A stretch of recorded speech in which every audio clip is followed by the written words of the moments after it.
Jagan why not 175 అంటే 100% strike rate అని మాట్లాడింది పవన్ కళ్యాణ్. ఆయన 175 కాస్త మధ్యలో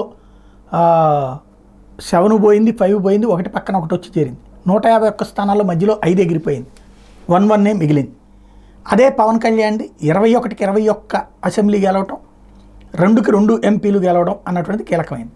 ఇప్పుడు ఒక రకంగా చెప్పాలంటే జనసేనలో పోటీ చేసినటువంటి వాళ్ళు నిజంగా చాలా అదృష్టవంతులు అనుకోవాలి. సాధారణ స్థాయి కార్యకర్తలు, ఇక్కడ భారీ కిరీటాలు లేవు, భారీ ఆర్థిక వనరులు లేవు తెలుగుదేశం వాళ్ళలాగాను వైఎస్ఆర్ కాంగ్రెస్ పార్టీ వాళ్ళలాగాను. కానీ పవన్ కళ్యాణ్ నమ్మి ఇచ్చారు.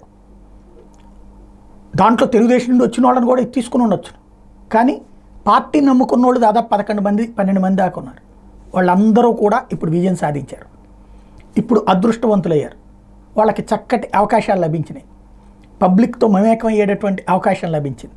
జనసేన పుంజుకోవడానికి అవకాశం లభించింది. అట్లాగే వాళ్ళకు ఒక మంచి ఫ్యూచర్ లభించింది. నాదెళ్ల మనోహర్ అంటే గతంలో అనుభవం ఉంది, కానీ ఒక కందుల దుర్గేష్ కావచ్చు, సుందరపు విజయ్ కుమార్ కావచ్చు, అట్లాగే పి గన్నవరం అభ్యర్థి కావచ్చు, ఇట్లా చూసుకుంటే వరుసపెట్టి కీలకమైనటువంటి వాళ్ళు అనేక మంది, పొలిశెట్టి శ్రీనివాస్ కావచ్చు, ఇట్లాంటి వాళ్ళు పార్టీని నమ్ముకున్నటువంటి వాళ్ళు ఈ రోజున మంచి పొజిషన్లోకి రావడం అన్నటువంటిది వాళ్ళు ఎప్పటి నుంచినో ఆశావాహం. 2014 నుంచి కూడా ఎన్ని కష్టాలున్నా, ఎన్ని అవమానాల పాలైనా, 2019 తర్వాత ఎంత అవహేళనకు గురైనా సరే పవన్ని నమ్ముకున్నారు. ఆ నమ్ముకున్నటువంటి వాళ్ళలో ఇప్పుడు వీళ్ళు అదృష్టవంతులయ్యారు.